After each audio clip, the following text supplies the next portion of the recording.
Welcome back to the Self-Esteem and Confidence Mindset podcast with me, Johnny Pardo.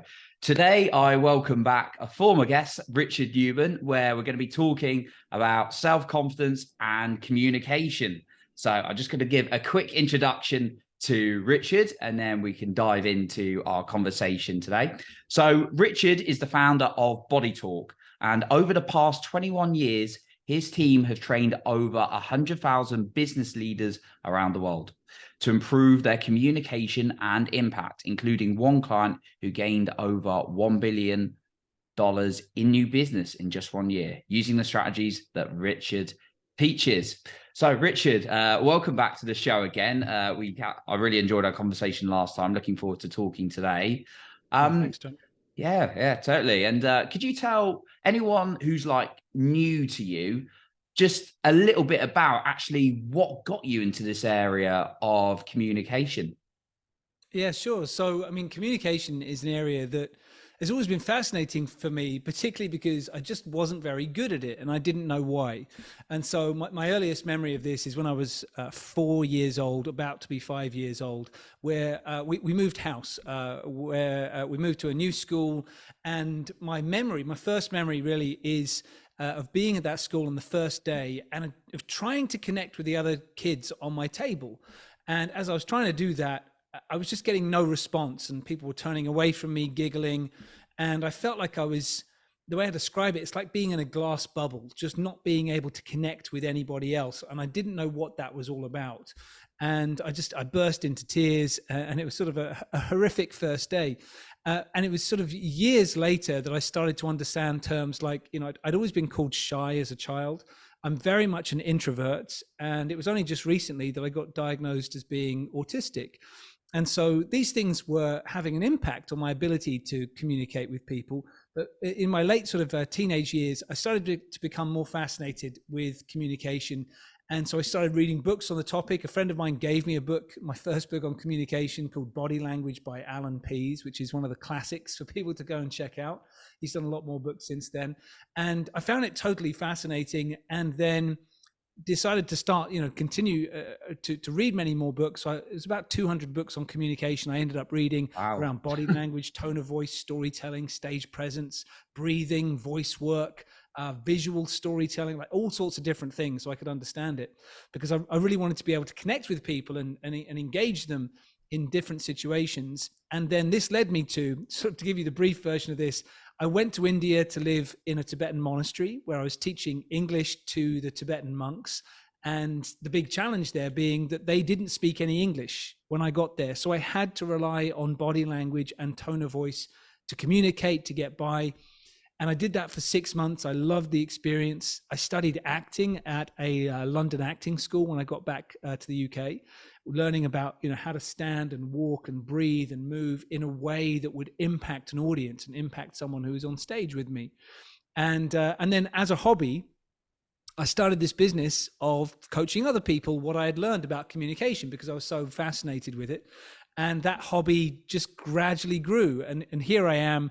It's now actually, and I think the introduction said 21 years. It's actually now 23 years.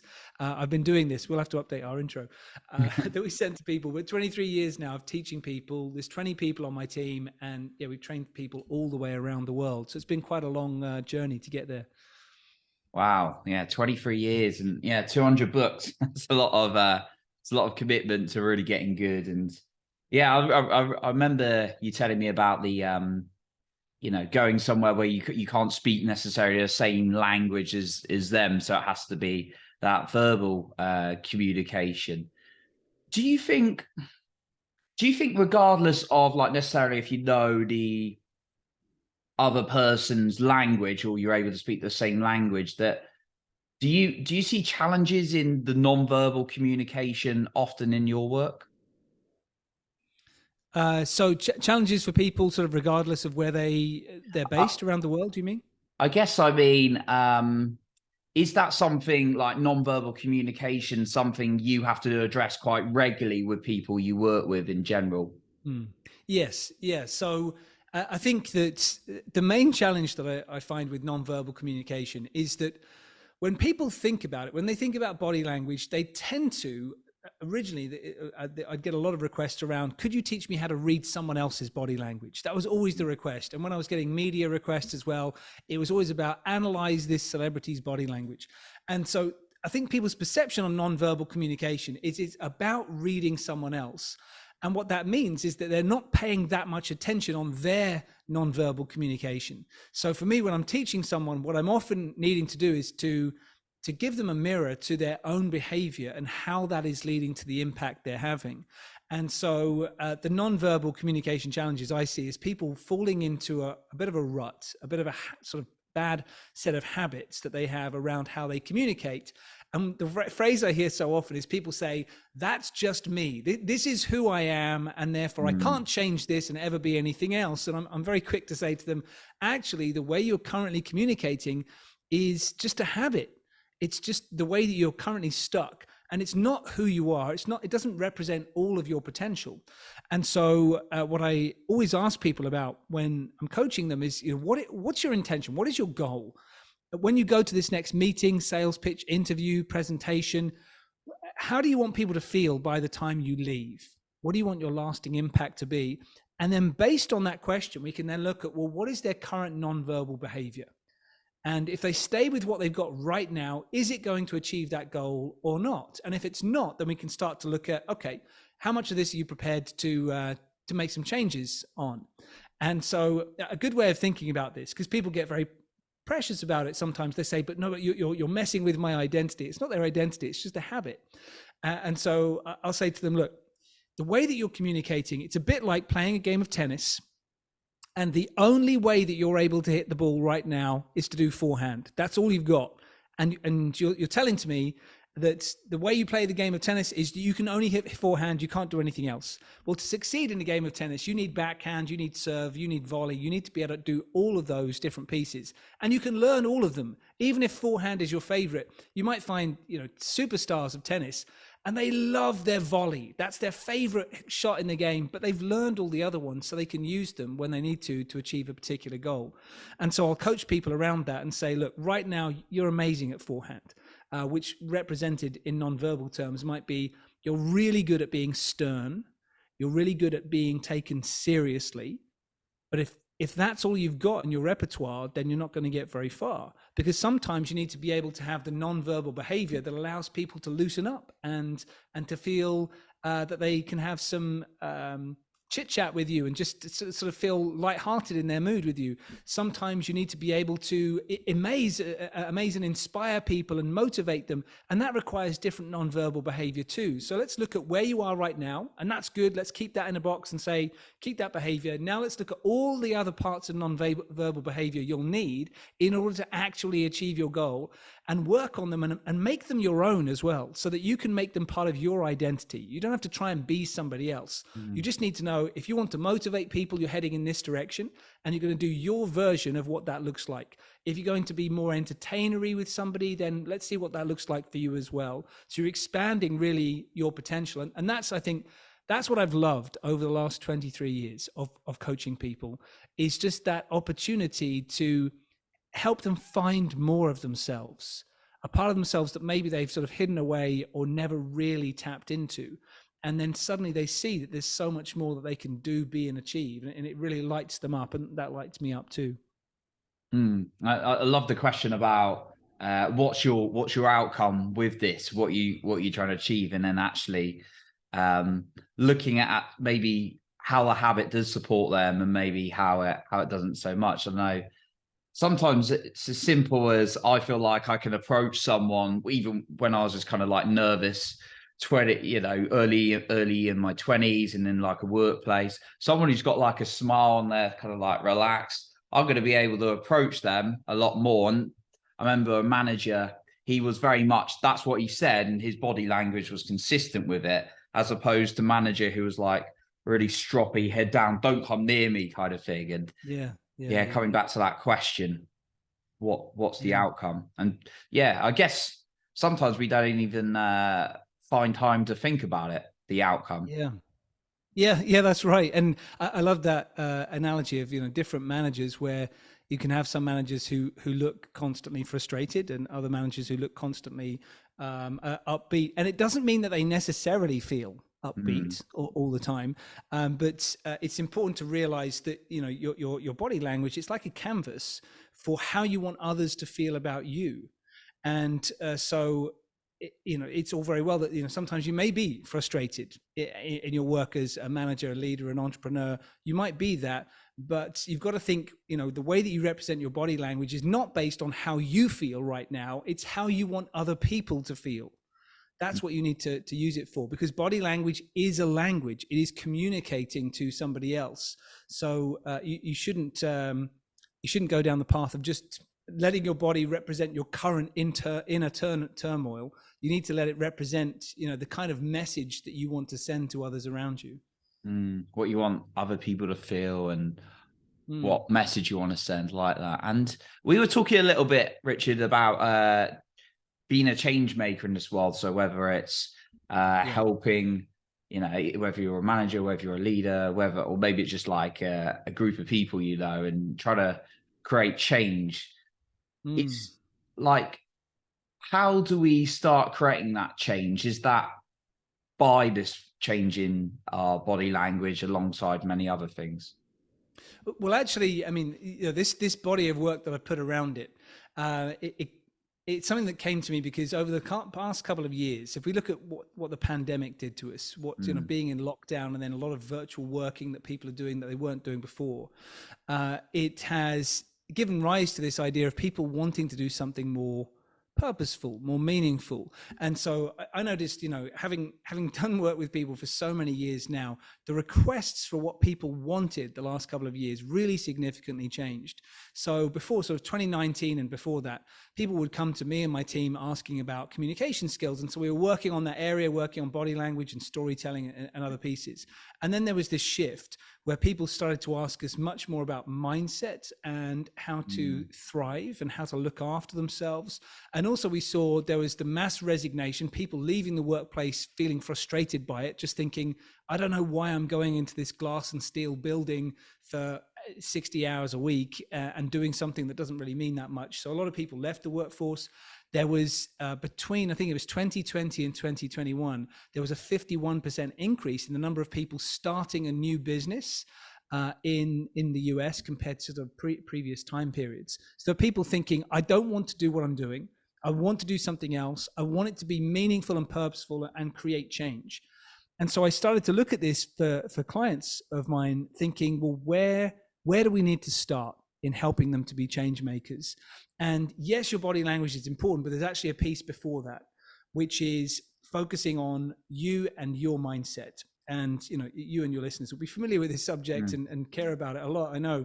But the piece that I knew that I needed to do as a leader during the pandemic, and something that we had to coach a lot of other people to do, was to be able to be a rock in the storm, so that at the start of every day, no matter what is happening in the world around you, with the economy and the tech bubbles burst and inflation going on and war in Ukraine, whatever else is going on, you need to get to a place where you can be a complete rock for yourself, where you think, I know who I am, I know who I want to be, I know how I want to live my life, and if I live according to these principles and these values, then no matter what else happens, I will go to bed at night feeling proud of who I am and how I behaved. And so we started to work with clients around this strong mindset first, because you need to have the best version of you showing up to different meetings, where then at that stage, and the second stage, if you like, is you've looked after your mindset, then you need to think, well, who do I need to influence to create change, to live this purposeful life and to be a change maker? I look after myself, then I need to influence others on that path. And your body language is actually a lot more effective when the mindset piece is working, because otherwise it can feel a little bit like sort of nail polish, sort of like putting something on top of who you are and pretending that you are confident or pretending that you're motivational or those things. If you get the mindset right, then when you add the body language and the tone of voice and the words into it, it seems much more congruent. It feels much more authentic. It's it's really being driven towards a certain goal that you have. And then the last piece to think about if you want to be a change maker is then to keep your eye on the future. Rather than having your head down and just being busy for the sake of being busy, you've got to think about, where do I really want to be long term? What do I want my legacy to be within my business, within my life? And there's two aspects I've worked on with people that I find are illuminating for them, is that I tend to find that people fall into one of two camps. So some people are really focused on the pivotal things that will transform their future, and other people are focusing on pedestrian things. And what I mean by that is that some people will say, okay, I want to create change, and therefore what I need to do is I need my own TV show, or I need to get interviewed by Oprah, or I need one of those big pivotal moments in my life, and then everything will be all right. And they only focus on that. And the challenge is they're never doing the work that would be the inevitable journey that leads towards deserving those opportunities, where they would be like they'd naturally been getting a call from Oprah who says, hey, love your work, can you come on my show? So there's other people though who are simply focusing on the pedestrian tasks, where they're doing the pieces day after day that are required to sort of, move towards their goal, but they're not really looking there with their eyes up on occasion thinking, where's the horizon? What am I heading towards? And so they can end up going around in circles, doing a lot of really important, busy work, and then waking up 10 years later thinking, I don't seem to have gotten anywhere. And so I always talk to people about, you've got to be able to do both things. Think about what are the pivotal things that would transform your ability to be a change maker, but what are the pedestrian things you can do daily that earn those opportunities? And so keep focusing on both of those pieces to get to the place you'd like to get to. And that's step 3 of the change making. Got you. Yes. Yeah, exactly. Yeah. Yeah. So you've got the pivotal and the pedestrian things, and making sure you got a combination of both, right? Got you.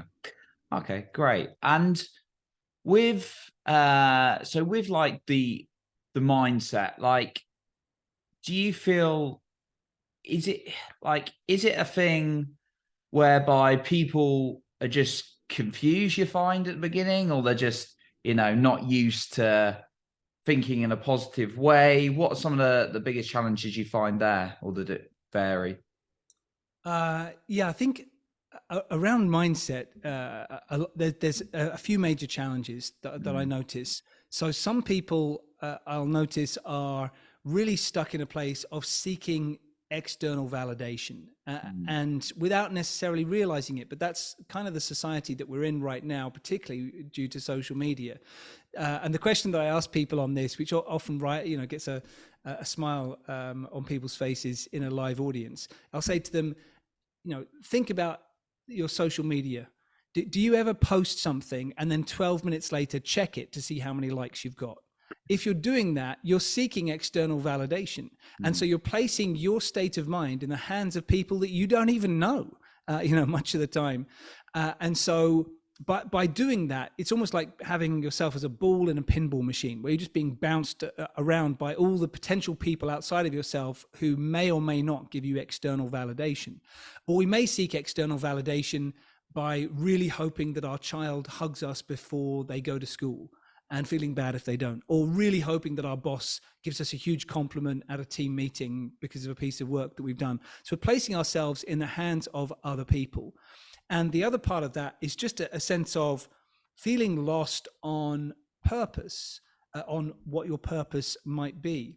And so people going from one day to the next, just thinking, I'm just sort of getting by in life. I'm trying to stay out of trouble. I'm just seeing what happens, what shows up. And that for me represents the idea of a boat on the ocean. If you imagine like a little rowing boat, and that's where you are.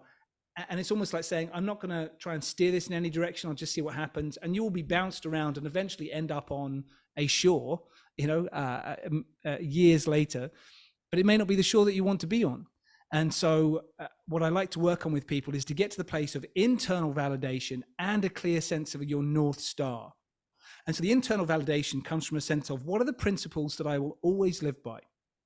And I ask people to think about 3 as a maximum, because there's loads of principles. There's 20 or maybe 30 principles for each person where they think, well, I want to live life like this. I don't want to live life like that. But it's too many to remember. But if you focus just on 3, then you can always remember them. You can remember them before an important meeting, an important interview, and think, this is the kind of person I want to be.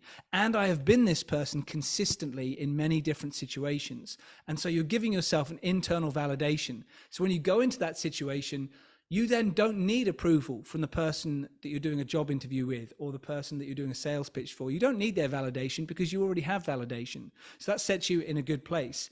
But the other part to that, to make sure you don't feel lost, is to set yourself a true north. And the true north comes from the values.